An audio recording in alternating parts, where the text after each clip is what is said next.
At 73, Dorothy had always prided herself on being meticulous about cleanliness. Every morning, she'd follow the same ritual she'd maintained for decades. Shower, soap, shampoo, deodorant, and a spritz of the lavender perfume her late husband had bought her 20 years ago. Yet lately, something had changed. She'd catch whispers from her neighbor's grandchildren, see the subtle way people stepped back in elevators, and notice how her own daughter would crack a window when she visited. The realization hit her like a gentle but persistent wave. Despite all her efforts, there was something she was missing. Something that 99% of people, including herself, had never been taught about staying truly fresh as we age. This isn't just Dorothy's story. It's a story about senior empowerment and the quiet dignity that comes with understanding our changing bodies. It's about the emotional wisdom we gain when we stop feeling embarrassed about the natural process of aging and start embracing practical solutions that help us feel confident in our own skin. Dorothy's journey began on a Tuesday morning when her neighbor, Mrs. Chun, a retired nurse, invited her for tea. As they sat in the sunlit kitchen, Mrs. Chun gently broached a subject that most people dance around. "Dorothy, honey," she said with the kind of warmth that only comes from decades of caring for others, "I want to share something with you that I learned during my 40 years in healthcare. Something they don't teach us about staying fresh that becomes so important for life after 60. What Mrs. Chin revealed that day would change everything Dorothy thought she knew about personal hygiene. It wasn't about showering more or using stronger products. It was about understanding the forgotten spots, the places our bodies accumulate odor that we never think to address, the areas that become more important as our metabolism slows and our skin changes with age. The conversation sparked something deeper in Dorothy than just practical advice. It awakened a sense of empowerment she hadn't felt in years. Here was knowledge that could help her reclaim her confidence, continue her independent living without worry, and maybe even help other seniors who were quietly struggling with the same concerns. As Mrs. Chan began to explain the science behind why certain areas of our bodies become more prone to odor retention as we age, Dorothy felt a mix of relief and curiosity. Relief because she wasn't alone in this experience, and curiosity because she realized how much she still had to learn about caring for herself in these golden years. The wisdom Mrs. Chun shared wasn't just about hygiene. It was about honoring our bodies through every stage of life. It was about understanding that staying fresh isn't vanity. It's self-respect. It's about maintaining the social connections that keep us vibrant and engaged with the world around us. But as their conversation deepened, Mrs. Chin's expression grew more serious.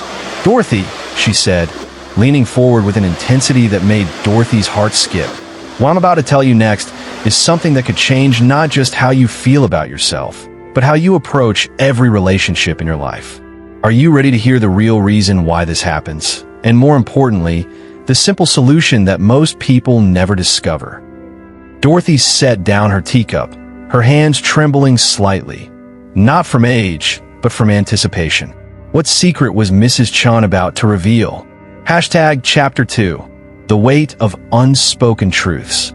As Dorothy waited for Mrs. Chin's revelation, her mind drifted to the path that had brought her to this moment. Life after retirement had been nothing like she'd imagined during those final years at the library where she'd worked for 37 years. Back then, she'd dreamed of leisurely mornings, volunteer work, maybe even travel with Harold.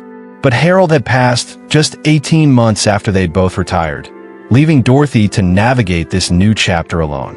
The first few years had been about survival, learning to cook for one, managing finances solo, and fighting the crushing loneliness that settled over her small house like dust. She'd thrown herself into senior reflection, spending hours in Harold's old chair, wondering if she'd wasted too much time planning for a future that would never come. The emotional resilience she'd always prided herself on felt paper thin during those dark months. But gradually something had shifted. Dorothy began finding purpose in small acts of service, reading to children at the local elementary school, organizing the church food drive, and becoming the unofficial neighborhood historian who remembered everyone's anniversaries and birthdays. These connections had slowly rebuilt her confidence, reminding her that she still had value to offer the world.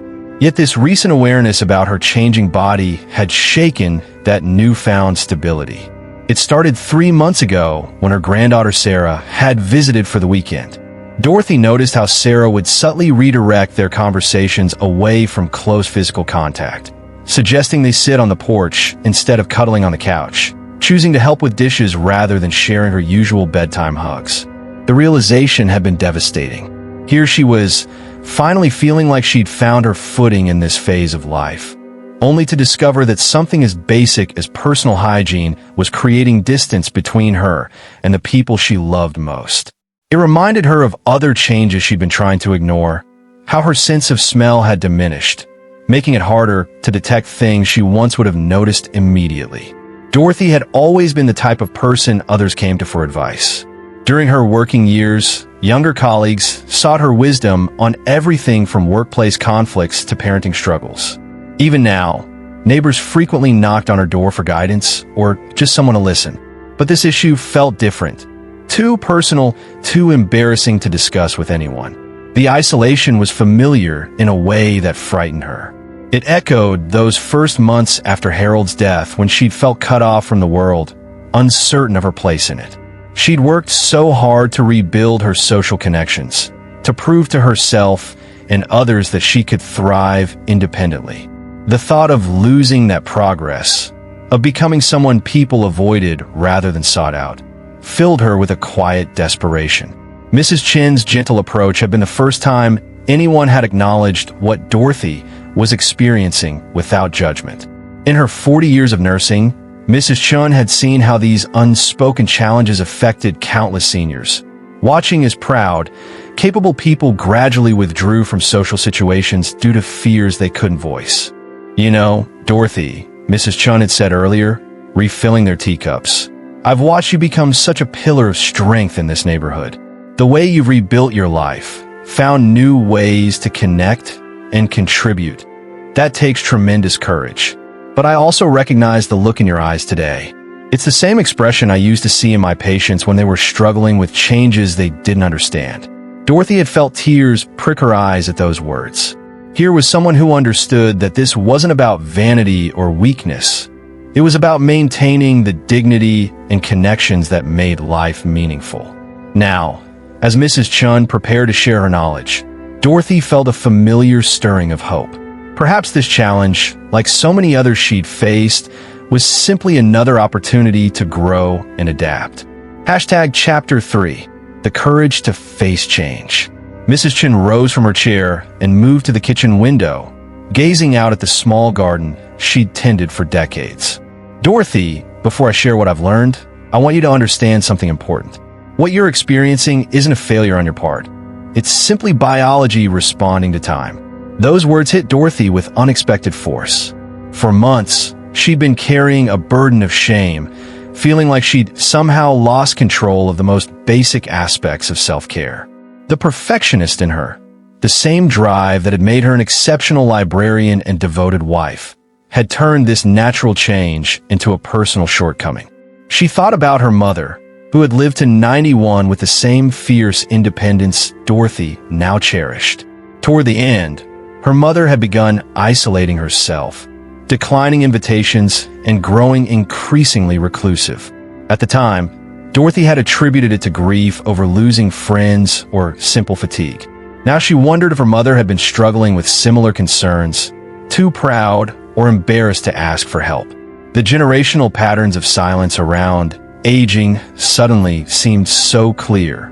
Her grandmother had rarely spoken about the challenges of growing older, maintaining a stoic facade that Dorothy had always admired. Her mother had followed the same path, treating the difficulties of aging as private battles to be fought alone. Dorothy realized she'd been unconsciously continuing this legacy of quiet suffering. "I spent so many years caring for others," Dorothy found herself saying, surprising herself with the admission. "Harold during his final illness, my mother before that, even my colleagues who needed guidance. But I never learned how to accept help gracefully myself." Mrs. Chin nodded knowingly. That's the paradox of senior reflection, isn't it? We become wise enough to help others navigate life's challenges, but we struggle to apply that same compassion to ourselves. Dorothy's mind wandered to her weekly visits to the community center, where she'd been volunteering for the past 2 years. She'd watched other seniors her age gradually stop participating in activities, making excuses about health or energy levels. But now she wondered how many of them were really dealing with the same unspoken concern she faced. There was Margaret, who used to organize the monthly book club, but had stepped back 6 months ago, and Robert, who'd been such a social butterfly at the senior dance nights until he suddenly stopped attending. Dorothy had always assumed these were natural progressions, people simply losing interest or dealing with mobility issues. But what if they were all struggling with the same invisible barriers? The thought filled her with both sadness and determination. If Mrs. Chin's knowledge could help her reclaim her confidence, maybe it could help others too. She began to envision herself not just as someone receiving wisdom, but as someone who could pass it forward, breaking the cycle of silence that had isolated so many seniors in their community. You know, Dorothy said, her voice growing stronger, I've spent the last few years rediscovering who I am beyond being a wife and mother. I learned I could balance a budget, fix a leaky faucet, and even drive in the city during rush hour, things Harold always handled. But this feels different somehow. Mrs. Chan turned from the window, her expression gentle but serious. That's because this touches on something deeper than practical skills. It's about how we see ourselves and how we believe others see us. It's about maintaining dignity while accepting that our bodies are writing a different story than they did 20 years ago. The weight of those words settled between them. Dorothy realized this conversation was about more than hygiene tips. It was about reclaiming agency over her own narrative in these golden years. Mrs. Chan was about to speak when Dorothy's phone buzzed on the table. The screen lit up with a name that made Dorothy's breath catch. Sarah calling. Her granddaughter never called during school hours unless something was wrong. I should take this, Dorothy murmured, her heart racing as she answered. Sarah, is everything okay? Grandma Dorothy, Sarah's voice was thick with emotion. I need to talk to you about something. Can I come over after school today? It's important. Dorothy's mind immediately went to the worst possibilities. Pregnancy, trouble at college, family problems. Of course, sweetheart. Are you all right? I'm okay, but Grandma, I've been carrying something heavy, and I think it's time I was honest with you about why I've been different lately. After they hung up, Dorothy stared at the phone, her earlier concerns suddenly feeling trivial. Mrs. Chin watched her with understanding eyes. Family, Mrs. Chin said softly. They have a way of putting everything else in perspective, don't they? But as the afternoon wore on, Dorothy found herself caught between two emotional storms. Sarah arrived at 4 o'clock, looking older than her 22 years, carrying herself with the weight of someone about to make a difficult confession. Grandma, I owe you an apology, Sarah began, settling into Harold's old chair. I've been pulling away from you, and it's not for the reason you might think. Dorothy's stomach clenched. Had Sarah noticed the same things others had? Was her granddaughter about to confirm her worst fears about becoming someone people needed to keep at arm's length? 3 months ago, when I was here for the weekend, Sarah continued, I overheard you on the phone with Dr. Martinez about some test results. I only caught pieces of it, but I heard words like concerning and need to monitor closely. I've been terrified that you were sick and not telling anyone. The world seemed to stop. Dorothy remembered that phone call. It had been about her routine blood work, a minor adjustment to her cholesterol medication that her doctor wanted to track more carefully. Nothing serious, but she could see how Sarah's partial understanding could have created a very different story.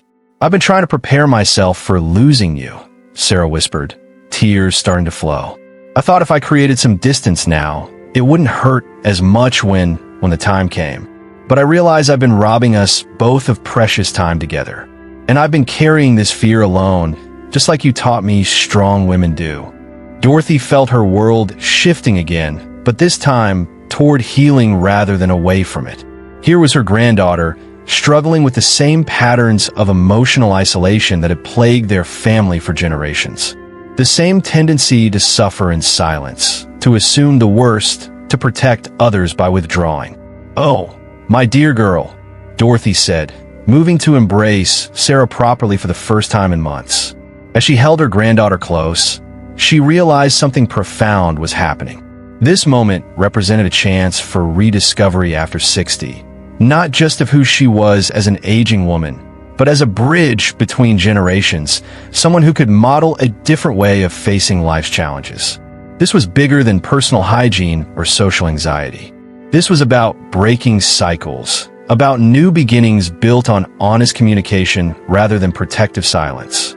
This was about healing family bonds that had been strained by well-meaning but misguided attempts to shield each other from difficult truths. Mrs. Chun, who had quietly witnessed this reunion, smiled knowingly from the kitchen doorway. Sometimes the most important revelations came not from the secrets we planned to share, but from the unexpected moments when hearts finally opened to each other. As Dorothy and Sarah held each other, years of unspoken fears and misunderstandings began to dissolve. Mrs. Chin quietly prepared fresh tea, understanding that this moment needed space to breathe and heal. "Sarah," Dorothy said gently, pulling back to look at her granddaughter's tear-stained face, "I want you to know that I'm healthy. Those test results were routine monitoring for my cholesterol medication. But more importantly, I want you to understand something that I'm just learning myself. We don't have to carry our worries alone anymore." Sarah nodded, wiping her eyes. "I've been so scared, Grandma. And I realize I've been doing exactly what Mom always said you and Great-Grandma did, suffering in silence, thinking it was somehow noble or protective." Mrs. Chun approached with the tea tray, her presence a gentle reminder of the wisdom that had brought them to this moment. "Dorothy, your original concern about staying fresh and confident, it's still important. But now I see it's part of something much larger." Dorothy found herself laughing softly, the sound surprising all three women. "You know what's funny? I came here worried about whether people could tolerate being near me, and I discovered that the person I love most has been deliberately staying away for completely different reasons. The forgotten spots you mentioned," Dorothy continued, looking at Mrs. Chun, "maybe they're not just physical places we miss when we're cleaning. Maybe they're the emotional spaces we neglect, the conversations we avoid, the assumptions we make, the help we're too proud to ask for." Sarah squeezed her grandmother's hand. "I want to learn those practical things you were going to share, Mrs. Chun. But I also want to learn how to have these harder conversations before misunderstandings build up." Mrs. Chin settled into her chair with the satisfaction of someone who had witnessed something beautiful unfold. "In my nursing career, I learned that the most powerful medicine wasn't always what came from bottle. It was usually what happened when people stopped being afraid to be vulnerable with each other." Over the next hour, Mrs. Chun shared her practical knowledge about the often overlooked areas that contribute to freshness as we age, the importance of thoroughly drying between skin folds, paying attention to areas where clothing creates friction, understanding how hormonal changes affect our body's natural processes. But she framed each piece of advice within a larger conversation about self-care as an act of love, both for ourselves and for those who cherish us. Dorothy realized that her journey towards senior resilience hadn't been about mastering new skills or hiding the effects of aging. It had been about learning to navigate change with grace while staying connected to the people who mattered most. The timeless lessons weren't found in avoiding life's inevitable transitions, but in facing them with openness and courage. As Sarah prepared to leave that evening, she hugged her grandmother with the comfortable closeness they'd both missed. "Can we make this a regular thing? Coming here, talking honestly, maybe learning some of these life skills together?" Dorothy smiled, feeling lighter than she had in months. "I'd love that." "And Sarah, next week, let's invite some of the other seniors from my community center. I have a feeling we're not the only ones who could benefit from Mrs. Chin's wisdom and some honest conversation." Walking Sarah to her car, Dorothy reflected on life's quiet victories. Sometimes the most profound changes came not from dramatic transformations, but from small acts of courage, the willingness to ask for help, the decision to speak truthfully, the choice to remain open to growth no matter what stage of life we've reached. The evening air felt different somehow, filled with possibility rather than worry, connection rather than isolation. This was what it meant to age with dignity, not by hiding from change, but by embracing it as another chapter in an ongoing story of resilience and love.